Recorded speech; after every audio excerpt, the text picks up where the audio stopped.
Bonjour à tous, merci de nous rejoindre. Très bonne fête de Mouloud à tous. Voici les principaux titres de l'actualité de ce mardi 20 novembre. Nous célébrons aujourd'hui la fête du Mawlid Nabawi Sharif.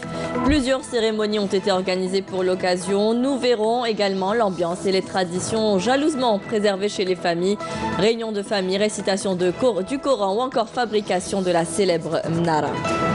C'est la journée mondiale de la protection des droits des enfants. Nous irons devant les établissements scolaires pour parler des dangers auxquels ils font face à la sortie des écoles, notamment celui des accidents de la circulation se produisant à leur proximité. Un reportage dans notre édition. Le prix Abdelkarim Dali attribué hier au jeune interprète Waheb Bahri. La cérémonie s'est déroulée à l'Opéra Boualem Saïd. Bienvenue à tous. La Zawiya Belqaïdiya al-Hibriya de la capitale a organisé hier une cérémonie de célébration du Mawlid Nabawi Sharif. Un riche programme a été élaboré avec récitation de Coran, invocation et mada'ih. Plusieurs membres du gouvernement ont assisté à la cérémonie, ainsi que le conseiller à la présidence de la République, Mohamed Ali Bourazi. Des membres du corps diplomatique arabe, des pays arabes et islamiques accrédités en Algérie étaient également présents, aux côtés de chouyoukh et de penseurs. Manel Boutouaba. La Zawiya Belqaïdiya al-Hibriya de la capitale a abrité hier les festivités du Mawlid Nabawi, célébration distinguée par des rituels immuables à haute dimension spirituelle et caractère solidaire, une veillée religieuse où les chants porteurs d'un grand amour pour le prophète et évoquant sa grandeur d'âme ont diffusé une atmosphère de joie, de plénitude et de sérénité.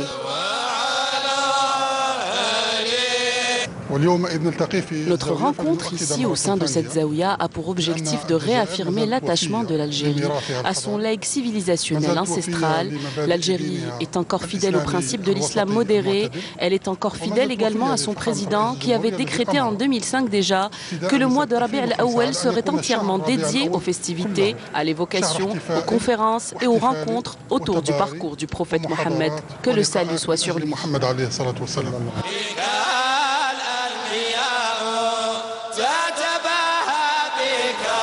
Au programme de cette veillée également, une cérémonie de remise de prix aux meilleurs récitants du Coran en présence d'un nombre important de fidèles et de membres du gouvernement.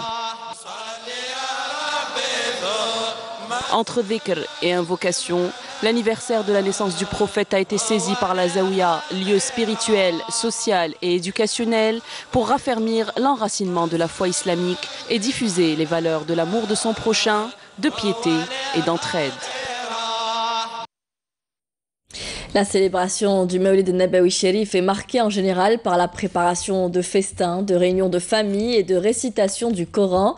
Chaque région perpétue sa tradition, l'occasion aussi de les partager avec les enfants et leur inculquer les rites et les chants de notre patrimoine. Karim Haïfa. La célébration du Mawlid Nabawi a été marquée cette année par des récitations du Coran à Oran après la prière du Maghrib et des prêches abordant la vie et l'œuvre du prophète sallallahu alayhi wa sallam. En outre, la direction des affaires religieuses et Waqf a lancé la caravane Al-Ishraq Nabawi, forte de récitants du Coran, d'imams et de munshidines qui sillonnera les mosquées de la wilaya pour animer des conférences sur la vie du prophète, sa sunna et déclamera des madih. Toutes les mosquées de la wilaya enregistrent depuis le début du mois de Rabi' al-Awwal des récitals religieux et des soirées d'inshad dans le cadre de la célébration du Mawlid Nabawi.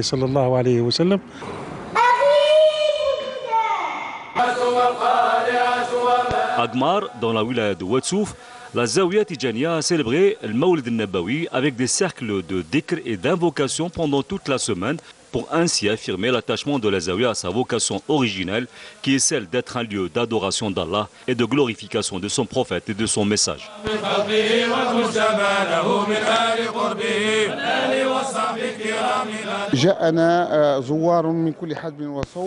Nous avons reçu des visiteurs de tous bords d'Algérie, mais aussi de l'étranger, notamment du Sénégal, du Mali, de Tunisie et même d'Europe, pour partager avec nous cette célébration du Mawlid avec, entre autres, des chants porteurs d'un grand amour et de vénération pour le prophète. C'est un honneur pour nous. C'est un très grand honneur de savoir que dans notre pays, on peut venir faire des voyages spirituels et de faire connaître l'Algérie à des étrangers d'une autre façon. Même ambiance empreinte de spiritualité à Ouergla et Ilizi avec la récitation du Saint-Coran et des Médih à la gloire de Dieu et du prophète Mohammed sallallahu alayhi wa sallam et la remise de prix honorifiques aux jeunes récitants du Coran ainsi qu'aux imams des mosquées d'Ilizi et de Ouergla. Cette remise de prix encourage les récitants du Coran à travailler encore plus dans l'apprentissage du Coran.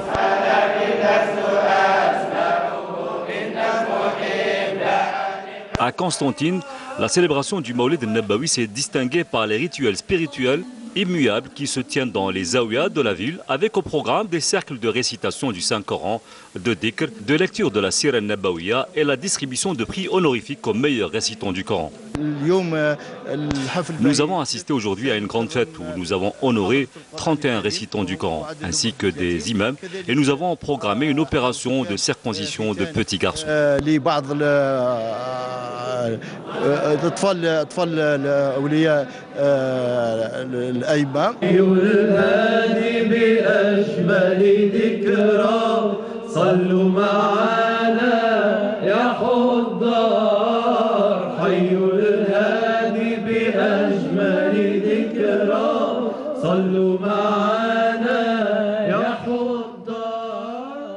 Hormis les bougies, les plats et la tammina, la tradition veut que l'on réalise également la mnara qui rayonne tel un phare. Il s'agit d'une décoration que l'on fabrique souvent sous forme de lustre. Les habitants de Miliana, en tout cas, perpétuent toujours cette tradition.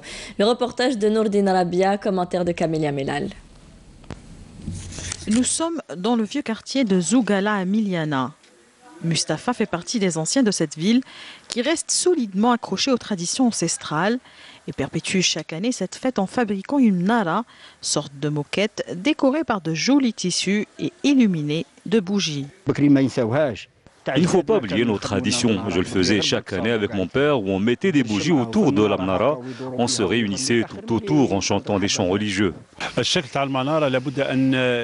mnara prend plusieurs formes, notamment le minaret d'une mosquée. Il le fabrique aussi sous forme de lustre pour pouvoir mettre facilement des bougies tout autour.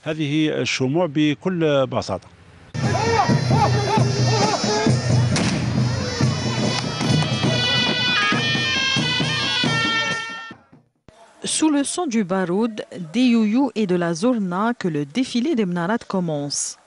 Une atmosphère de joie et de ferveur règne dans les rues de la ville qui accueillent ces mnarat harmonieusement illuminés de bougies, de friandises et de fleurs. هذا هو الشهر بتاع البلاد مليانه نحيوا المولد النبوي الشريف راك تشوف الله يبارك الغاشي الحمد لله يا ربي avec plaisir. On sort chaque année à l'occasion du Mawlid al-Nabawi pour défiler dans la ville de Miliana avec ses mnarat, accompagnés aussi avec une troupe de zorna.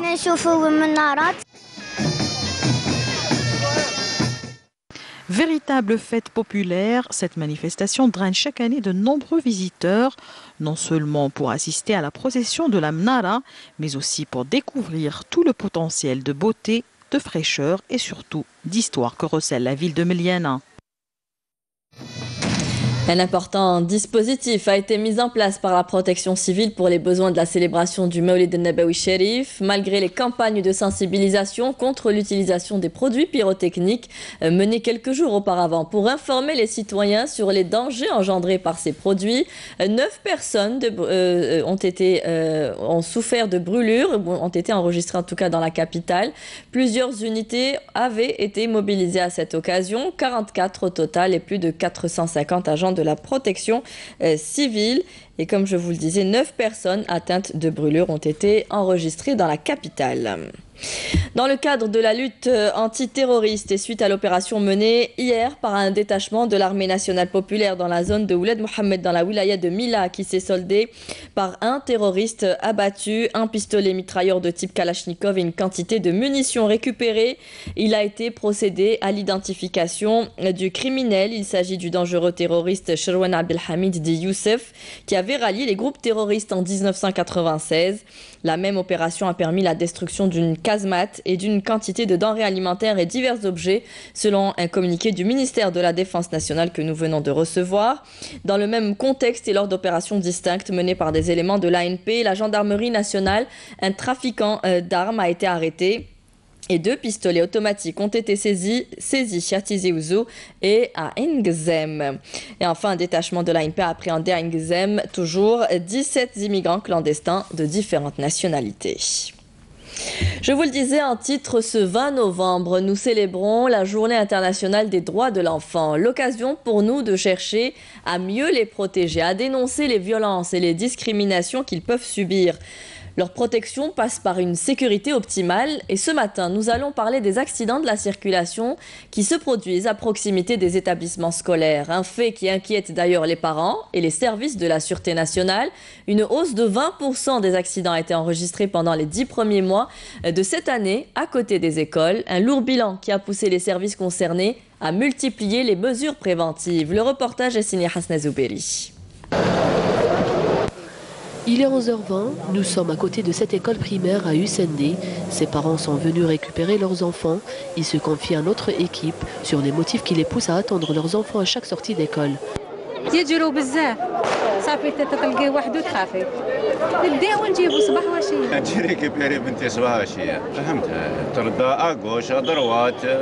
شوف قبل ما تقطع باساج كلوتي الا ما كنتش انا تقول الناس يقطعوها. 366 accidents de la route ont été enregistrés durant les 10 premiers mois de l'année 2018 à proximité des établissements scolaires, soit une hausse de 20% comparée à la même période de l'année précédente. Devant ce bilan alarmant, la Direction générale de la Sûreté nationale a pris une batterie de mesures préventives. La Direction générale de la Sûreté nationale a mobilisé l'ensemble de ses efforts et de ses moyens humains et matériels, justement pour faire baisser ce nombre. Nous avons mené des campagnes de sensibilisation, nous avons également renforcé les dispositifs de sécurité et également nous avons fait augmenter l'activité en matière de cours prodigués au sein des établissements scolaires. Donc au titre de 10 mois de l'année 2018, nous avons prodigué au profit des enfants scolarisés 1786 cours, soit une augmentation de 498 par rapport à l'année dernière, donnant un pourcentage de 38,66%. De nombreuses campagnes de sensibilisation sont menées à longueur d'année par les associations de parents d'élèves, mais aussi celles de la prévention et sécurité routière, la DGSN et le ministère de l'Éducation. Pourtant, certains automobilistes demeurent inconscients. على حسب إذا كان عندي شغل من داك ما نحبس ومن داك نحبس على حسب لي دودان إذا كانوا لي دودان بالسيف عليك تحبس إذا ما كانوش من داك تجوزي وما تحبسيش ديريكت. Tous des chauffards et des chauffeurs. C'est une question de conscience. En ce qui me concerne, je ralentis, c'est évident. لازم نحبسوا ماشي هذه تدخل في التربيه. انا غير نلحق قلت لك ندخل غير هكذا كارتي بوبولير هكذا ديجا نبدا ننقص. الوغ سورتو بيس كي تحبس بيس برك نقول بالك كاش وحده قاطع بالك ماشي حتى الدراري. Il y a 3 ans, la DGSN a signé un accord de partenariat avec le ministère de l'Éducation nationale. Depuis, les deux parties travaillent en étroite collaboration pour l'échange de l'information, la sécurisation des établissements scolaires, mais aussi pour prodiguer des cours de prévention routière dans les établissements scolaires. On reste avec le thème de l'enfance pour parler de l'EPIC Presco de la Wilaya d'Alger, un service public qui gère des jardins d'enfants et des crèches au niveau de la capitale. 46 structures plus précisément qui veillent au développement de la personnalité de l'enfant et à son épanouissement, mais ce nombre reste insuffisant pour la capitale. Le commentaire est signé Hassiba Abdallah. Apprendre tout en jouant est la politique entreprise par les jardins d'enfants et les crèches relevant de l'EPIC Presco de la Wilaya d'Alger. Située en plein centre-ville, la crèche du jardin Sophia est l'une de ces structures les plus sollicitées par les parents. L'EPIC Presco a 46 jardins et crèches, dans celui-là au jardin Sophia. Nous avons beaucoup de demandes. Ici par exemple, nous avons 84 enfants inscrits et répartis sur 4 sections. Les moins de 3 ans, la petite section, la moyenne et la grande section. 46 jardins d'enfants et crèches publiques au niveau de la Wilaya d'Alger, un nombre insuffisant pour répondre à toutes les demandes d'inscription. رياض الأطفال هذه موزعة على 28 بلدية في إقليم الولاية و12 دائرة إدارية. Nous couvrons 28 communes et 12 circonscriptions administratives avec au total une capacité d'accueil de 5830 places pédagogiques. Nous faisons en sorte que nos enfants apprennent tout en jouant. C'est pour cela que nous avons aménagé de grands espaces. À travers ces structures, l'EPIC Presco de la wilaya d'Alger veille au développement de la personnalité de l'enfant et à l'épanouissement de ses facultés et aptitudes, tout en le préparant à l'école primaire. Un salon dédié à l'ameublement et aux maisons intelligentes s'est ouvert à Oran. Une cinquantaine d'exposants y participent. Cette année, les exposants ont mis l'accent sur les dernières technologies et l'utilisation des énergies renouvelables notamment pour un bâti un peu plus écolo. Céline Ben Saïdi. La 6e édition du Salon international de l'immobilier, logement et maisons intelligentes a réuni une cinquantaine d'exposants activant dans le domaine de l'ameublement et la décoration des maisons, des promoteurs immobiliers et des représentants de bureaux d'études et d'architecture. À travers leurs expositions, ont proposé différentes maquettes d'appartements au standing correspondant aux normes des villes modernes. C'est le poumon de l'économie algérienne. C'est justement qu'il y a un trait d'union et l'échange de savoir et de technologie. Le domaine de l'immobilier, du logement et de la décoration connaît ces dernières années un saut qualitatif, notamment en ce qui concerne la réalisation des maisons intelligentes à travers la domotique. L'ameublement, aussi pour les aménagements d'hôtels. Aussi pour les promoteurs immobiliers, on fait des cuisines, des meubles salle de bain, des dressings aussi. L'entreprise Gaïa est une entreprise spécialisée dans la réalisation des maisons intelligentes qui se base sur l'utilisation des énergies propres et des technologies modernes dans sa construction. Le Salon international de l'immobilier, logement et maisons intelligentes, un espace de rencontre, d'échange et d'opportunités, laissant place à plusieurs relations de partenariat. Pas de répit en Palestine, même en cette période de fête. 25 Palestiniens ont été blessés par des tirs israéliens hier dans le nord de la bande de Gaza. C'est en bref et résumé par Bouchabo Ali. 25 Palestiniens ont été blessés par des tirs israéliens hier dans le nord de la bande de Gaza, dont un caméraman, lors de manifestations qui ont lieu tous les lundis dans la localité de Beit Lahia pour exiger la levée du blocus israélien étouffant la bande de Gaza depuis plus d'une décennie. De violents combats ont éclaté hier soir entre rebelles et forces pro-gouvernementales dans la ville portuaire yéménite de Hodeïda, en dépit d'appels au calme et d'efforts pour une solution politique du conflit au Yémen. Les rebelles et le pouvoir au Yémen se sont pourtant dit favorables aux efforts de paix de l'ONU, ouvrant la voie à de nouvelles négociations pour un règlement politique du conflit qui ravage le pays depuis plus de 3 ans. L'émissaire onusien pour la Syrie a averti qu'il était prêt à jeter l'éponge dans la mise sur pied d'un comité chargé de rédiger une nouvelle constitution si un accord n'était pas trouvé d'ici la fin décembre. Le médiateur Staffan de Mistura, qui doit quitter ses fonctions fin novembre, travaille depuis janvier sur la composition du comité qui serait chargé de plancher sur une loi fondamentale permettant de mener à des élections afin de tourner la page de 7 années d'une guerre dévastatrice. Carlos Ghosn, PDG de Renault et président du conseil d'administration de Nissan et Mitsubishi Motors, a été arrêté hier à Tokyo pour soupçon de malversation financière. L'arrestation de l'un des plus grands patrons d'industrie au monde pourrait cacher, selon certains analystes du secteur, un coup d'État du groupe japonais à l'encontre de son sauveur afin d'éviter une alliance encore plus poussée avec le constructeur français. Du sport, football, la JS Kabylie s'est inclinée hier à domicile face au CS Constantine, 0-2, un match disputé au stade du 1er novembre de Tizi Ouzou, comptant pour la mise à jour de la 12e journée du championnat de Ligue 1 de football. À l'issue de ce résultat, la JSK, deuxième au classement, échoue à réduire l'écart avec le leader Usmist, premier, alors que le CSC remonte à la 8e place avec 19 points.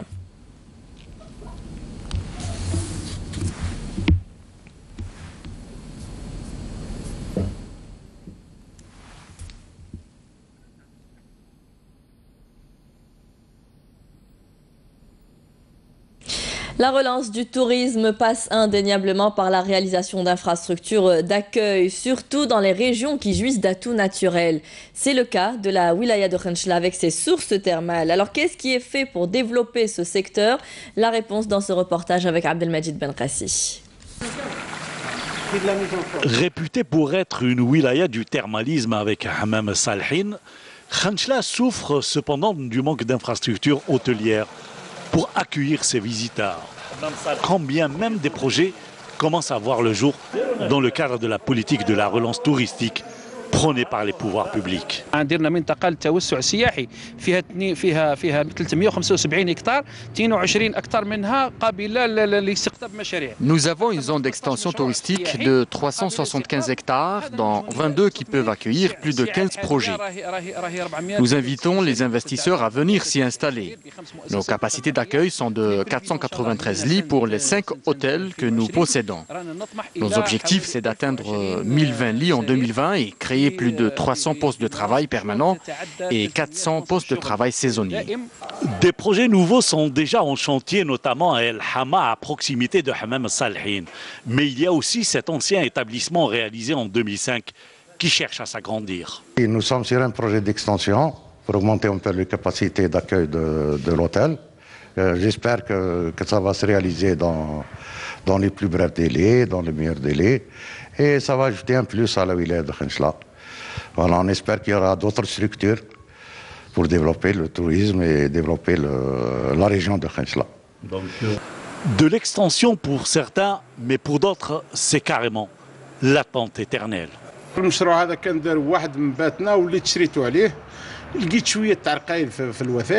C'est un projet que j'ai racheté d'un investisseur de Batna. Mais aujourd'hui, je me retrouve confronté à des problèmes de documents. C'est un projet que j'ai lancé avec mes propres moyens. Le projet s'étend sur une surface de 1500 mètres carrés environ. Il est de R+, on a plus 5.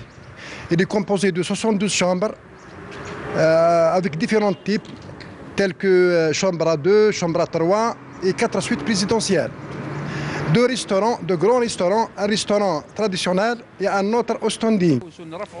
Nous cherchons à lever certaines contraintes bureaucratiques pour les véritables investisseurs, y compris celui-ci. L'ancienne ville de Khenchela est en train de régulariser les problèmes du foncier. Le dossier de cet investisseur sera transmis au ministère du Tourisme et nous allons l'aider également pour le crédit bancaire. Nous sommes en plein centre-ville de Khenchela, une ville qui ne possède pas du tout de structure d'accueil, surtout en matière hôtelière.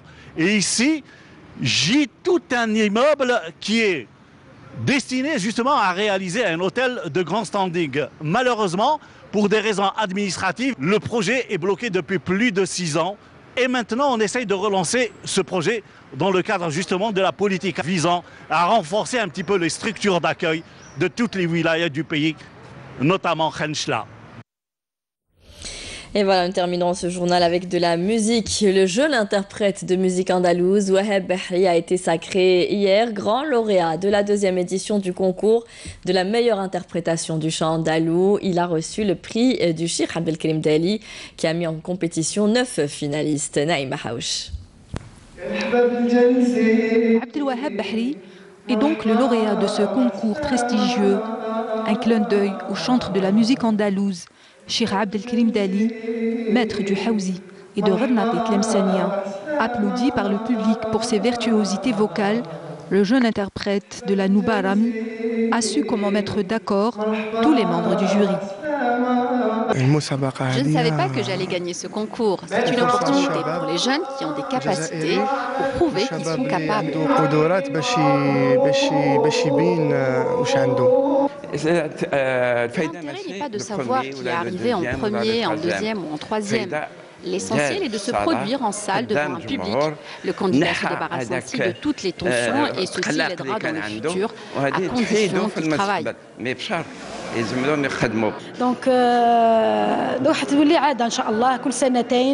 ce concours deviendra une tradition. Tous les 2 ans, il sera organisé pour que les candidats puissent s'exprimer et s'investir corps et âme, notamment dans la Nouba andalouse. La prochaine édition, prévue en 2020, aura une dimension maghrébine en s'ouvrant aux jeunes interprètes de la chanson andalouse du Maroc et de la Tunisie. À la tombée des rideaux, l'orchestre maghrébin des musiques andalouses, une fusion justement des ensembles algériens, tunisiens et marocains, a gratifié l'assistance de pièces ou sonorités classiques. Un moment de béatitude.